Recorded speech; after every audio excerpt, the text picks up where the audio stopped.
Welcome to Muscle Maintenance within Shape Fitness. I'm Coach Kim, and this workout is called Fighting with Gravity. It's going to take about 20 minutes. Equipment is not needed. Shoes on your feet are not needed. In fact, I would not recommend that you do any of the muscle maintenance exercise routines with shoes on your feet.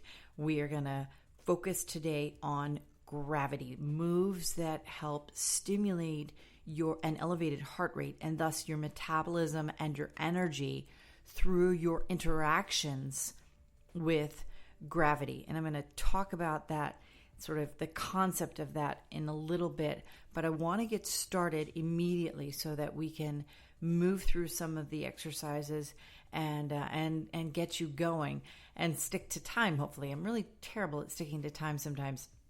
Also, I'm broadcasting from outside of the regular studio that I use in New York City. I'm down in Virginia, so if the sound isn't quite as good, I apologize for that. But I am with my daughter visiting family down in the Chesapeake Bay area of Virginia. And so I'm spending some time away from the city. So let's get started with the postural systems check, the way we normally begin our workout routines. And it is simply a way for you to first get the noise, like your life, out of your head. Getting your mind focused on your body is of utmost importance in terms of your ability to recruit muscles that you need, to breathe properly, and to pay attention to your form and to your mechanics as you're moving. So with the postural systems check, just think about the placement of your head, starting from the top. There's a plumb line. I talk a lot about the plumb line, and it should be straight. It's a straight line that runs down the side of your body from the top of your head through your ears. And then the next spot it hits is your shoulders.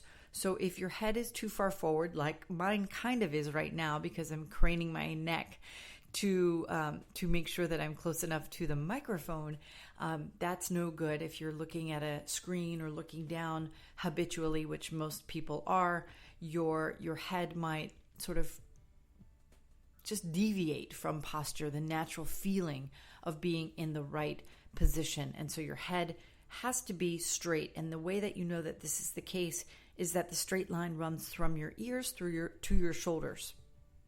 Also, your shoulders, if they're closed, like if your chest is closed forward because your shoulders are rounded, because you're always typing or driving with a steering wheel or whatever, that not only is not a good plumb line, but it also inhibits your respiration. So you want to open up your chest by getting those shoulders back. Now, moving down the body a little bit, you want to make sure your tummy muscles are engaged. The way that you do that is take your belly button, think about your belly button, and then you bring it in, not like holding your breath, but just bring it in and kind of up a little bit towards your spine. And then make sure that your tailbone is tucked in. You want a pelvis that's straight. And then as you're thinking about your legs and the strength of your feet, the mechanics between among your hips, your knees, and your ankles should be straight. And you want to try to distribute your body weight between your left leg and your right leg evenly. Now, last thing with your feet. Make sure that your feet are not turned out, because as we get started, the very first thing we're going to do, in fact, is a very simple, and even if we're going to do it a couple of times in different variations. So a standard squat is going to be our first exercise. And even if you're only doing it part of the way, or if you are actually sitting into a real chair as opposed to an imaginary chair, that's okay. But we do want to make sure that by keeping your feet parallel, the mechanics of the squat are appropriate. If you turn your toes out, then you're activating the front muscles, the thighs, more than you should be, and you are not. You're sort of inhibiting rather the sides of the body, the gluteus medius, the gluteus maximus, and the lateral muscles in your legs. So, with that, let's do just 10 really good, high quality. They're going to take like 2 seconds each. Standard squats where you sit down, sit back into an imaginary chair, and then you pause. If you can do a full squat when your quads, your thighs are parallel to the floor, and then pause for a fraction of a second so that you control the body movement as you go back up. Because as you push against gravity, that's where you get that energy burn. That's where it's hard because you're pushing up against gravity, but it is where you also could build momentum, sort of like on a bounce down where you pop back up quickly and you don't actually utilize all of the muscles that you want to use in that move. So inhale on your way down, exhale as you lift back up, and just perform about 10. I'll give you another 10 seconds because you hopefully have already completed a couple of them. So keep going. Inhale down. Don't let your knees go past the tips of your toes. And then again, if you are sitting into an actual chair, that's okay too. Now, as you stand back up, your heart rate should feel a little bit elevated. If it doesn't, and this is, by the way, like a level on a scale of 1 to 5, 2-ish, maybe a 3 for a couple of the moves. As we get a little deeper into the exercise routine, we're going to get down on the floor, and that's going to be a little more challenging for some bodies. However, these standard squats are not super hard, so if you don't feel an elevated heart rate, it's okay. We'll give you an opportunity to amp it up a little bit in a bit. But you're standing back up real tall now. I want you to bring your feet completely together. So your toes and your heels should touch. And then I want you to lift your arms up over your head and press your palms together. Take 3 deep breaths, inhaling through your nose and exhaling through your mouth. Inhale through your nose and exhale through your mouth. And on this last one, as you exhale, I want you to slowly lower your hands, lower your arms until they are parallel to the floor, perpendicular to your body, right? So you're going to make a giant cross with your body. Now, just as a warm-up for the upper body, what you're doing next is allowing gravity to work against your core, your trunk, your back and your shoulders and your chest and your tummy muscles a little bit, because your arms, they weigh about 5%. Each arm weighs about 5% of your body weight. So if you weigh 100 pounds, and you probably weigh more, you're holding that 5-pound weight. That lots of people think they need weights to do any arm work movement, but if you are just holding them out, they're starting to get heavy. Now, turn your palms up towards your ceiling, and then roll your shoulders until your palms turn up, but in the opposite direction. And roll them back, and then roll them one more time. Now, don't let them drop. I know you want to let them drop, but don't let them drop. Keep your palms facing down. And now you're going to make small, small circles, really teeny tiny circles. Doesn't matter which direction. We're going to swap in just a couple seconds. Again, I know your arms are getting tired. Keep your belly button pulled in and keep your back straight and keep moving. Now reverse those circles and start making them a little bit bigger. We've got 15 more seconds of this. Your arms are really, really heavy. Those really light fingertips feel like they're attached to huge kettlebells at this point. Make the circles as big as you can possibly make them. And relax. Excellent. So that's gravity forcing you to do some work. Take a couple more deep breaths. And then I want you to engage with me in just a couple. And we can keep them toned down, but we're going to do some walkouts. People call these burpees. People call them earthworms. People call them lots of different squat thrusts, lots of different ways to describe the motion of getting down to the floor, getting into push-up starting position or plank on your hands, and then returning to the standing position properly. So we're going to spend about a minute and a half more on this move. So typically what I like to explain is that you don't need to jump. If you know burpees, you want to go ahead and get started, just go ahead and get started. You've got, as I said, about a minute and a half to go with them. But otherwise, you are lowering your body by hinging at your hips, lowering the body straight down. Try to keep your head and your chest a little far forward because I don't want you to just curl over and bend, hinge over with your trunk because that's pressure on your back. But if you lower straight down and put your hands on the floor beside your feet, then you can walk your feet back. And it doesn't take, it can take 2 steps, 3 steps. It doesn't have to be one big step. And then you walk your feet back into the squatted position and stand back up. And when you do stand up, make sure that you think about your butt cheeks. You squeeze your glutes and lift up by pressing your heels into the floor. Another 30 seconds, and we'll move on to another exercise that interacts with gravity and forces your legs to work independently from each other. So keep that going. Again, working with gravity in this type of exercise is one of the primary ways that you can, without the need for a gym, without the need to even put on exercise clothes or shoes, you can elevate your heart rate and boost your energy, which is why it's so important to activate, to stimulate your body every single morning before you head out. Even if, say you're bucket listing a marathon or a half marathon or a bicycle ride and you're going out to do a training later in the day. Get up, think about it as like brushing your teeth. You just do something in the morning, your morning ritual, have a couple of exercises. I call them the functional 5. So pick 5 exercises you do and do well and make that part of every morning of your week. All right. The next exercise is a lunge. And so if you have knee issues, and lots of people do, you want to be really super careful here. You can use the back of a chair or the wall to maintain your balance, because lunges also, I said, they interact with gravity. They force your legs to work independently of one another. But because of your center of gravity shifts, you're also apt to lose your balance if you aren't already a seasoned exerciser. So with a lunge, and we'll take a step forward with the left foot first. You're going to take a big step forward with your left foot. And then remember that both of your feet need to stay straight. Your toes should not turn out.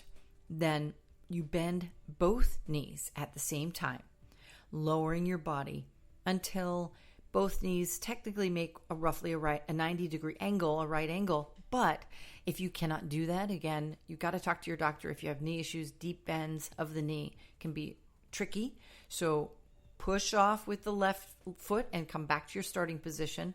That is the lunge with the right leg in the rear. We're going to do another couple of those before we switch legs. So with the left foot, again, you're going to take that big step forward, bend both knees, lowering the body, working against gravity as you come back up, and then step back to your starting position.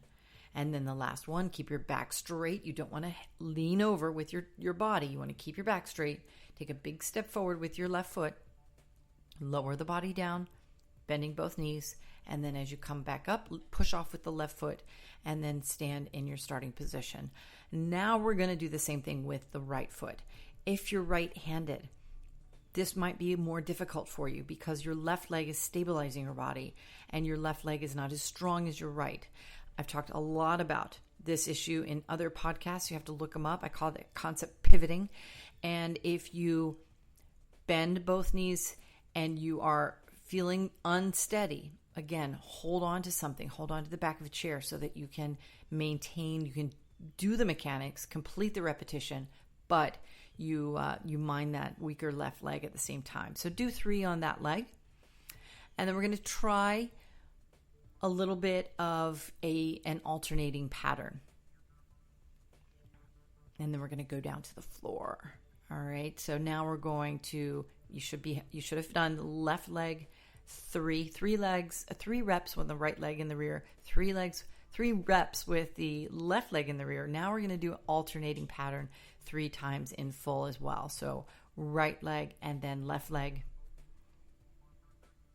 right leg, and then left leg. By the way, your hands, if you're not holding on to something, your hands can be on your hips, or you can go to that extension of your hands out wide, like a tightrope walker would hold a bar across a tightrope for a stabilization of the center of gravity. Holding your arms out to the sides does help you balance. However, you already have somewhat tired shoulders and upper back, probably from the holding your arms out and doing those arm circles a little bit earlier. We're going to work the arms a little bit next as well as we go to the floor. Okay, now hopefully you've finished the alternating pattern 3 times as well. So the next move is going to be down on the floor. I want you to get into a cat-camel position, or quadruped position rather, on your hands and knees, and just complete a couple of back curls. Scared cats, where you curl the back and drop your head like a bowling ball, and then lift your head in your chest, contract the lower back like the camel. Make sure that your knees and your shoulders are lined up. Make sure that your wrists and your shoulders, your knees and your hips, your wrists and your shoulders lined up vertically. So you want to make straight lines. Okay, now we're going to do some push-ups. And then we're going to do a plank with a butt lift, which is our final working against gravity exercise. All right, so with push-ups, and you can do these on your knees, just make sure that if your knees or the bottom part of your quads are on the floor, your butt is tucked in, because you want to make a straight line between your contact point of the floor and your shoulders in order to maintain that activated tummy muscle condition. So when you do a push-up, when you execute a single push-up, all you do is bend your knees and then, bend your elbows and then push up to a straightened elbow position. The hands are in line with your shoulders, but then slightly wider than your shoulders. And that helps recruit your chest muscles, which is a benefit. If your hands are really, really close together, you're working more of your biceps and your triceps, which is fine, but it also is harder. By activating more of your chest muscles, you get a little more help. It's a little more well-rounded for most novice exercisers. So I encourage you to widen your hands in order to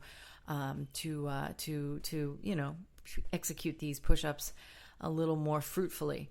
And again, if you notice, you are pushing up against gravity. Now, I said I wanted to talk as you finish about 30 seconds more of these push-ups, and do as many or as few as you need to. Make sure that you're breathing deeply with each repetition, and then make sure that you're taking your time. You're not going too fast. Gravity is a force that works against every single entity of mass that exists on our planet.